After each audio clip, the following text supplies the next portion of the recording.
And welcome back to more of Hyrule's Resurrection. And we're gonna go into the Queen's Tomb in this part. Yeah, there's actually a few mini dungeons we're gonna go through before we even find level 3.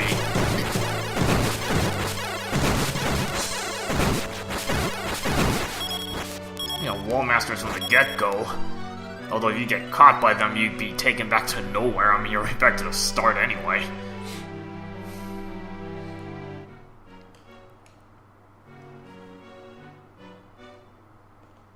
Although this level you get to see different types of wall masters. So you got the normal ones and then these kind of slightly faster moving ones.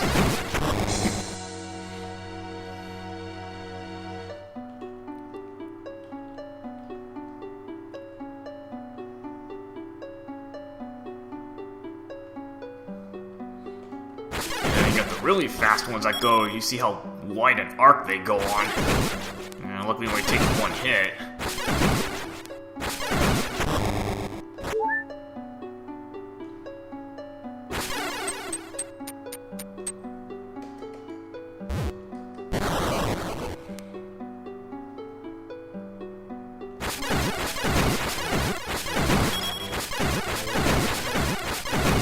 Yeah, you're gonna find a lot of wall masters in this place.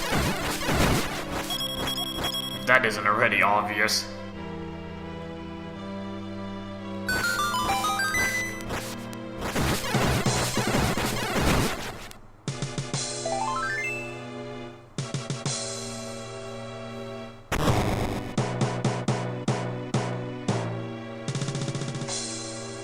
This really sounds like the opera theme from FF6.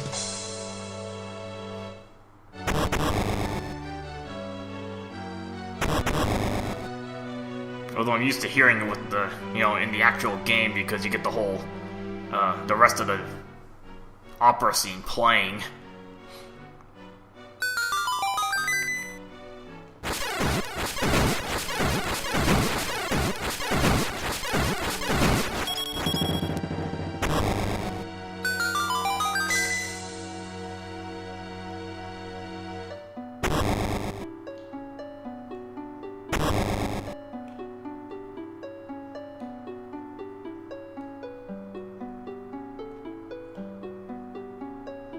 Now take note of that magic expansion there, because that's actually very easy to forget.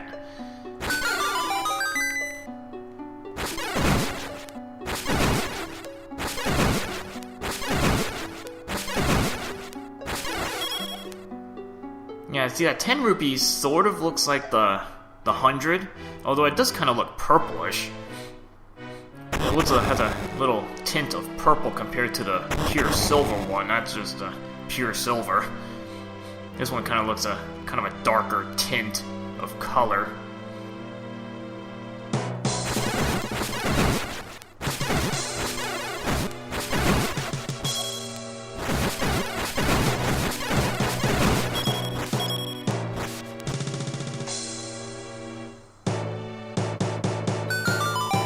If you actually go left, this room doesn't have anything in it, but just note the position of these blocks. Just make a little mental note of that.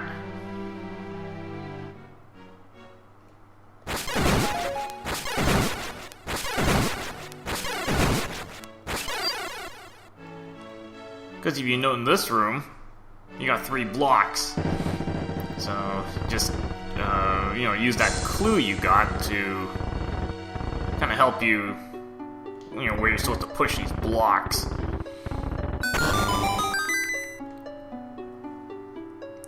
And then that orb from that other room puts all these spikes down.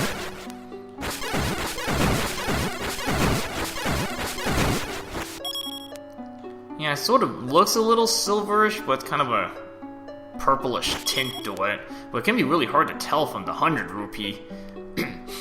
Although, kind of common sense, you're not going to find 100 rupees that often. And here we got the blue Aquamentus.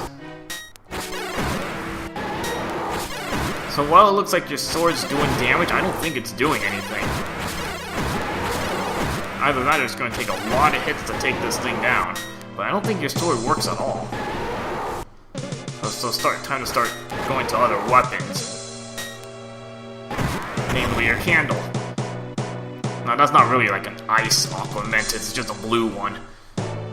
It just so happens your candle works on it.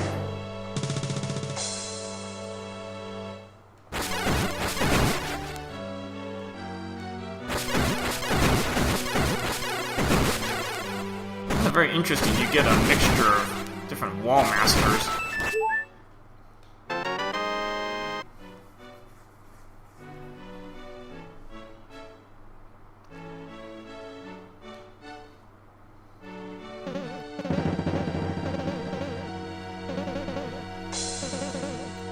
Now, if you actually pay very close attention to this room, if you were to stand in the doorway for a bit, you will find that one of the statues isn't firing at you.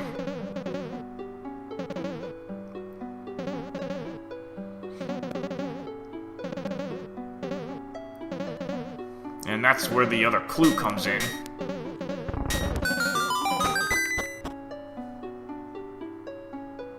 And again, you gotta keep a mental note of this, because you can't do anything with it yet.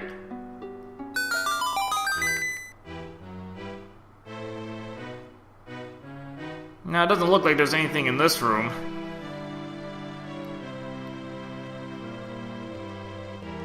But if you use your hookshot on that blue flower, you get rid of the flower.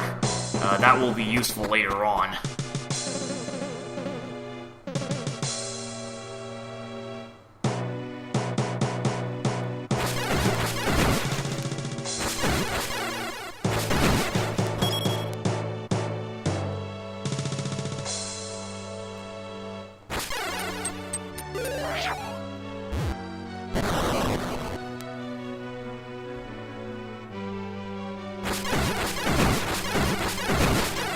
Half the rooms have wall masters. If it hasn't become obvious already.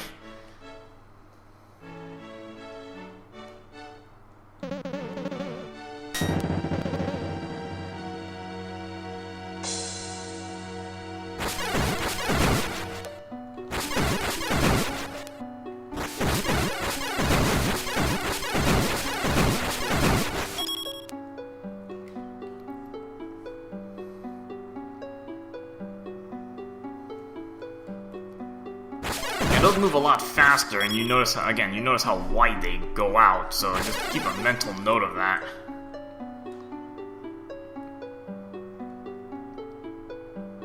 Now, the design of this room looks very familiar.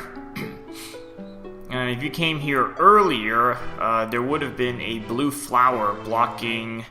I don't know if it blocks the entrance or this door, but I know it blocks one of the two. So you have to basically get rid of it so you can get to the next room.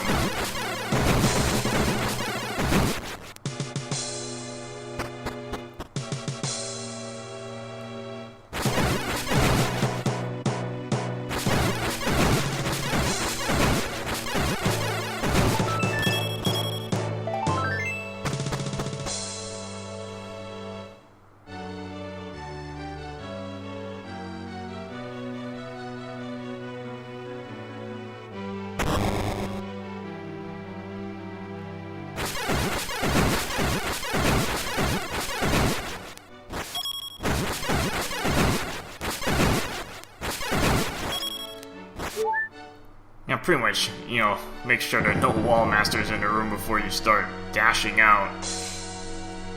You don't want to get caught off guard.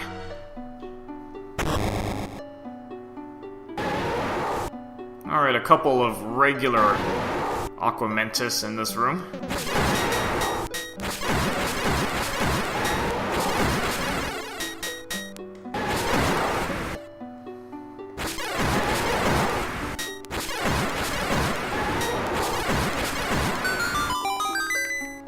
Alright, so those stairs, I think this is just a shortcut. Yeah, this is a shortcut back to the start. So if you get caught by a wall master or something, or you need a quick exit, use these stairs to get back to this corner. But since, nothing else to do, we'll just keep moving.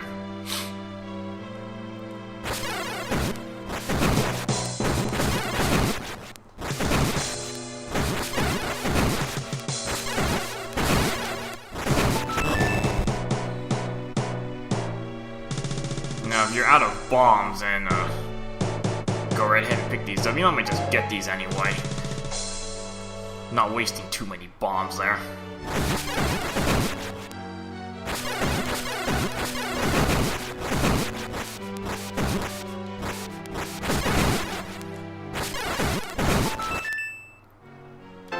Well, that compass isn't that useful.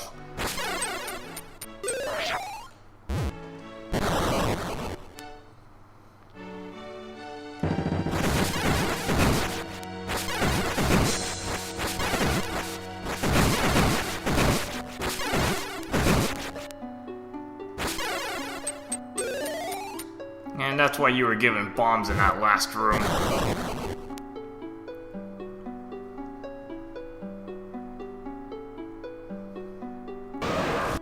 Okay, this room, you got a gohma, but you have no bow. So, you're gonna start... This stumped me for a while. Of course, it's very easy to ignore the clue here, which is this conveyor belt. So, because you can't beat this gohma, you can't beat it, you want to pay attention to the conveyor belt and which way it's pointing. Because you can actually go through the lower wall and it actually takes you to the upper room. So this is kind of a clever way to, hide this treasure. Which, guess what? It's the ball. So essentially it's a catch-22, but you have to realize how you can break it. So now that you have the bow, you can actually take out this gohma. Because this otherwise would have been just a, very simple catch-22.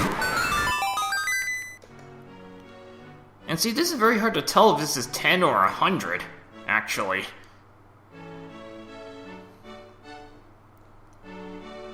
It kind of has a darker tint to it.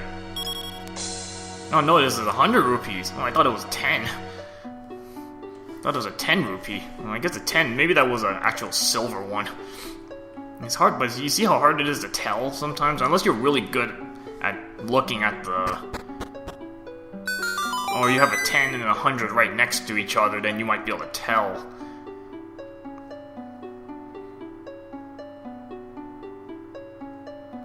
Now again, it's very easy to forget to pick up one item here, so you're gonna backtrack to that room that had like the big ice statue.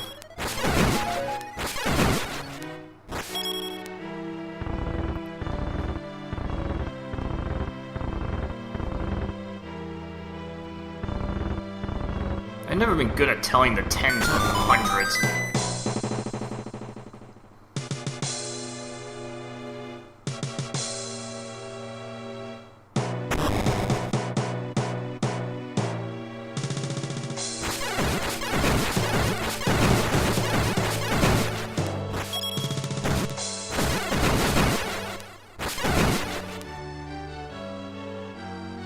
So you want to head back to this room. And now that you actually can do something about this ice statue,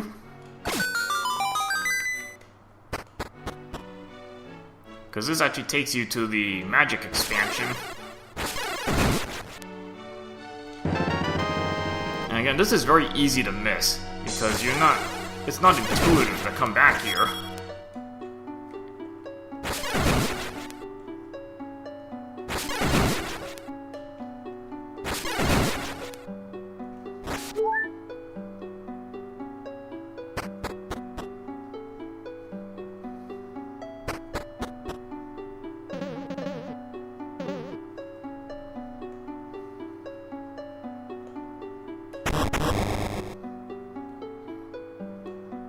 Alright, now that we've cleaned out this place, now we can just simply exit.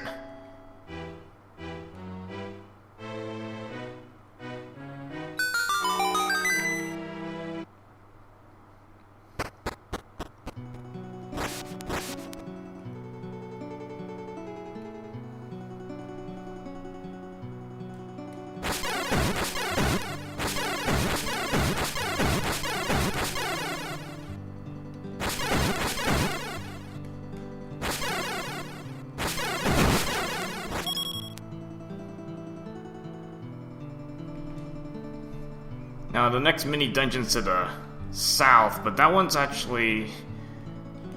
Well, you have to go into it. There's no way to skip it.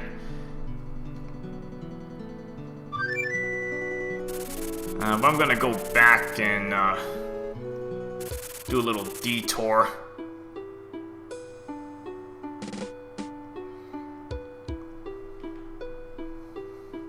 So yeah, I haven't finished off level 2 yet, so I'm gonna go back there and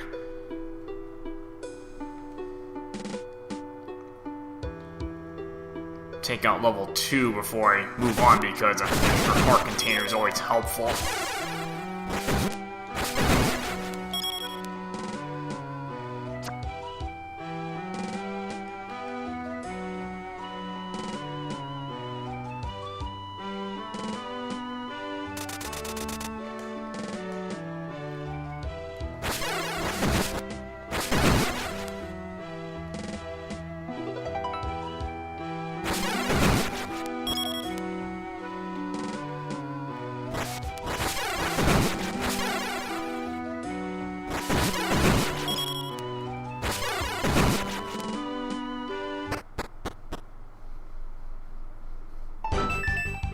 Alright, so I'm gonna take a break here that I've beaten the Queen's Tomb.